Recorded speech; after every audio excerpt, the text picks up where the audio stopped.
All right, now tell the story of your daughter. So she came with this videotape, and I said, okay, next couple of days I'll look at it. And I had no idea what it was all about. But this was about farmers in America, and I can't remember the state.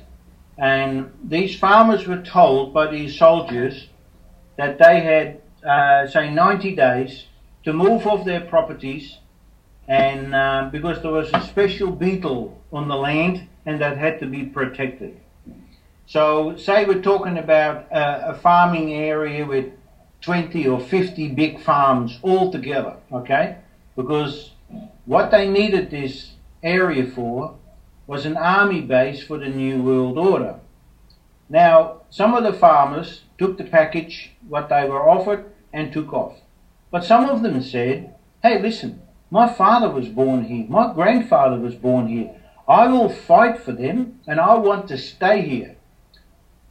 Well, what I saw in the video, that some of those houses were bombed by helicopters. Bombs were dropped on the houses, and some of the people, and actually there was one man, he got shot in the field by these soldiers, and there was a lady standing on the doorstep in front of the house with a baby on her arm, and she got shot in the forehead. Oh my goodness. And I thought, oh my God, who would do this?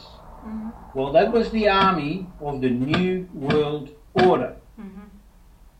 They needed the land for the army base. Yeah. And I had friends, I was explaining that to friends, Dutch friends here in Melbourne about 2 months ago, and one of her daughters, she's about 40 or 50, and she walked in, she said, Hank, I've been to that state, and I said, my friends told me there's a secret army base there and no one is allowed to go in because the little black planes, all their cars are black, the trucks are black, everything is black, and that's the color of the New World Order.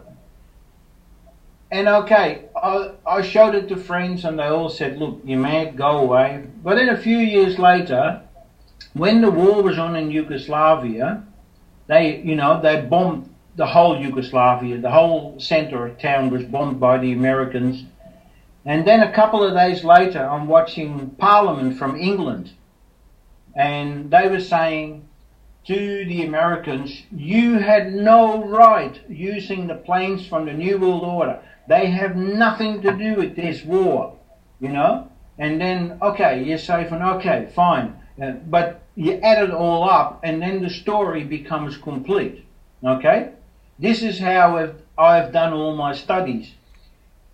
Just before Christmas, there was an ex-army pilot from the United States on TV on a Sunday morning, and he was talking to a guy called Andrew O'Keefe. And this army officer had resigned from the army, and he said, if I was you, I would dump America tomorrow. Okay, so here's another message.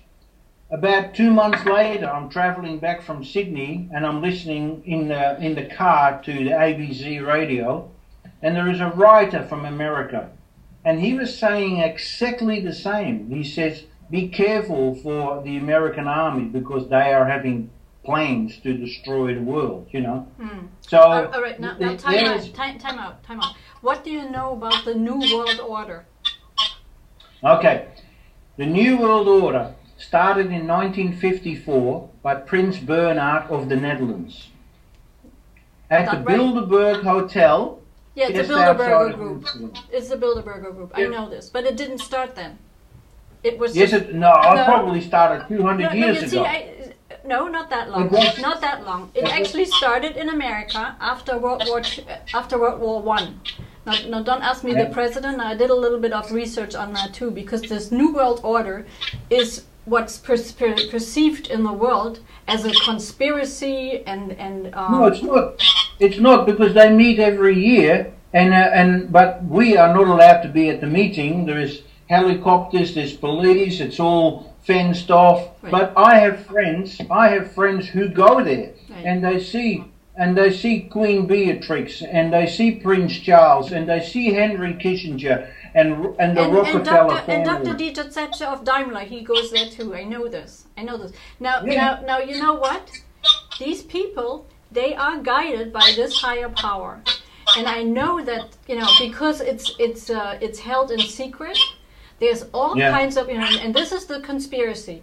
There's all kinds of people imagining things, and then they put it on the internet and say this is it. This is truth. And of course, you know, anything that happens in secret will bring forth like distrust, fear. All the negative in us, all the negative feelings, because you know we want to know what they're up to, because they are guiding us, right?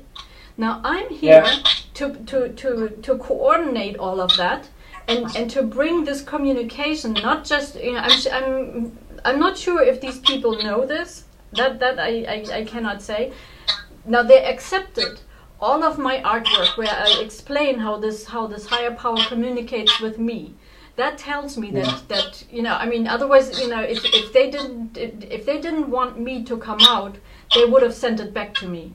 But you know, there's like Daimler has 90% of my work, but I also sent it to Angela Merkel and also to President Obama, because they are the leading people right now. And what will happen after that, I am not sure.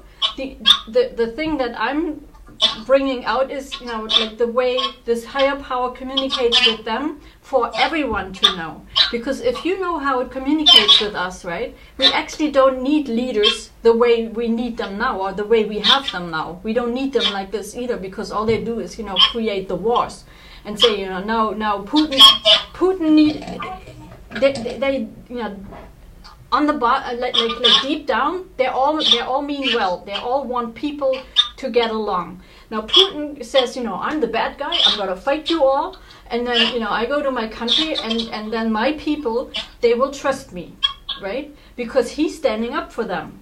Now, if this information comes out, you know, that first of all, you know, we will all speak one language, this one, and you know, that this higher power is here for us all to be learned, then he can guide them, not the way he is right now going into war, but saying, okay, you know what, this is good, you can trust me, I will lead you on, because he knows, I'm pretty sure he knows, and so do all the other leaders, also the sheiks, because we don't need oil, so they're going to lose, you know, a lot of ways that they make money. We can run cars on water.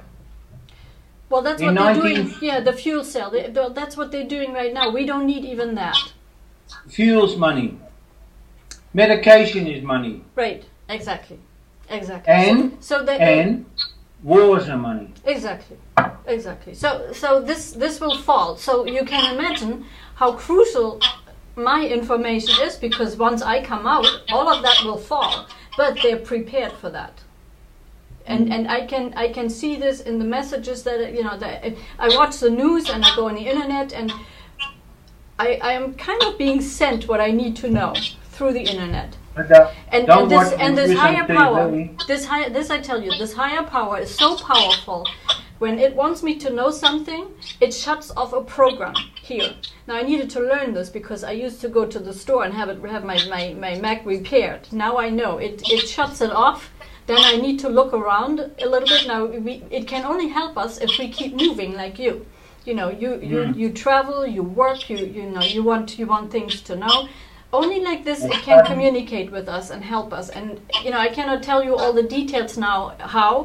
This is what I'm here to bring out in the open. I don't know everything either. But the only thing what I say is, why is America allowed to have all the nuclear power and all the satellite power, and other countries are not allowed to have it? Right. Well, have you seen have you seen America throw an atomic bomb anywhere? They won't. And do they have it really? I don't know. There's a lot of talk out there. They have in the past. Right.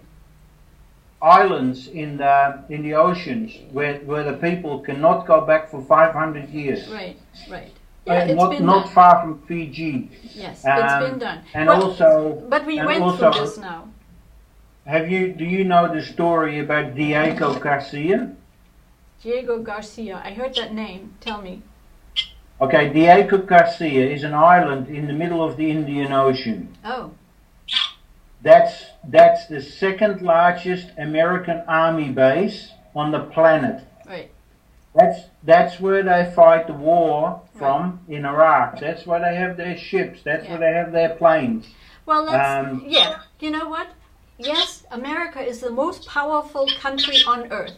America is also the prototype of our new world, because it's the first place where everybody from all over the world came and, you know, lives together in peace for a long time already in America. That's the same here. That's the same here. It's the same in Australia, you're right, and America came first.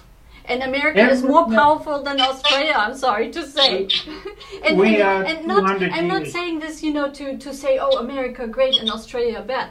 I'm saying that America is actively, you know, trying to bring what they know about, you know, people living together, you know, from all over the world in peace to the whole world. Because the whole world is not living, you know, there's a lot of people from Iran, from Iraq, from Turkey, from India, from South America, from Russia. They're all in America. And there they live in peace. Isn't that great? And you know why they live in peace? I tell you why they live in peace there. Because they get what they need. Now, I'm not saying that America is perfect, because I see the people in the street, you know, homeless people. And there were more there than were here when I grew up in Germany. But I go out in the streets now, and, you know, early in the morning, they sleep in every corner. You know, when there's like a doorway of a store, I find a homeless person. So don't tell me that America is worse than Europe. This is what they're telling me here. So, you know, we're all the same. This is what it comes down to. We're all one. Are they foreigners? Are they foreigners or are they Germans? Both. Who sleep in the street? Both. Both. Yeah. Oh, Germans I didn't think that that there was any bad sort of living conditions in Germany. I thought. Well, I live in the poorest town in Germany. Which one? The poorest town. Bremen is the poorest town in Germany. Like, you know, a big town. Yeah. So how big is your house there? You got a flat or a unit or what? I have an apartment, 23 square meters. Do you measure in meters or feet? 23 square meters. Oh, that's a normal size. That's a normal size. I've never lived in a small place in my life like this. I don't even have a washing machine. Oh, that's small. You got one bedroom place. There's no bedroom. It's one room. That's my kitchen. Here's my bed. I actually sleep on my couch because my bed is, you know, like my couch, I can actually look outside. So, you know, I feel better that way. But this is it. This is my apartment. And then I have a tiny little bathroom with a shower. No bathtub. So, wow. Yeah, very little. Very little. 23 square meters is... Are you happy? Very. Are you happy? I have never been happier in my life. I had a home in America, $500,000. I had a husband, Belgian husband, 2 children, a boy and a girl. I had a Jeep, and he drove a Daimler. You know, from the outside, wonderful, but all based on financial and sexual crime. My heart was empty. So now I have very little, but my heart's full.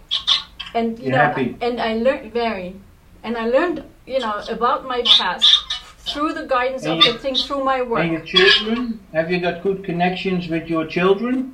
None, because my ex-husband bought them. And of course, also, you know, Daimler also, I think I told you this, right? They approached them and offered them jobs, and that was the only option they had, you know, the job at Daimler or nothing. So they took the job. And they did things against me, like, you know, they went to my children. I said to them to tell me to stop contacting them in Germany. Now, my children are in America. That is not legal, what they did. So this is how I know there's something, you know, above the normal things going on with me. So I need to, thank you. I need to stop this because I only have 15 minutes and I put it on.